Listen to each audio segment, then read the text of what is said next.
Thank you very much for accepting our interview. So first, how will you evaluate the current financial cooperation between China and the Middle East countries? So we as a firm, we've been now investing globally for the last 40 years, very much acting as a bridge, investment bridge between the Middle East and many other parts of the world. Naturally, we started with the more mature investment markets in the 80s, which was more the US and Europe. But as we look on a global basis, it's very difficult for us to ignore probably some of the fastest growing economies in the world. And China is squarely in that region.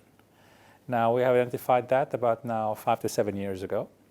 We have already made over $500 million investment in China over the last 6 years. And I like to think that is only the beginning. And how do you see the potential for more engagement between China and the Middle East countries in terms of financial cooperation? Chinese entrepreneurs, Chinese business owners, Chinese shareholders, even Chinese senior leaderships at SOEs are very willing and very, very open and anxious to partner with foreign groups. You can't say that about many other parts of the world. China does not have a China-only policy. China has and the Belt and Road is the right example for it. It has an inclusive global policy.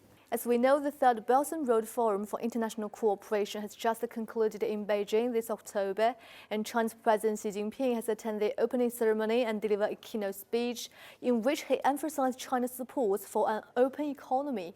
So how do you view the current openings of China's economy, and how would an open Chinese economy bring benefits to the world economy?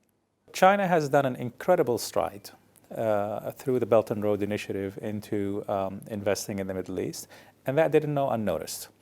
$123 billion was invested by Chinese entities and groups into the infrastructure in the Middle East, both digital infrastructure, ports, roads, and what have you. And that is an absolute anchor part in any partnership. It's not just take, it's take and give. And this is something that's very well understood in the Middle East and very much appreciated and respected.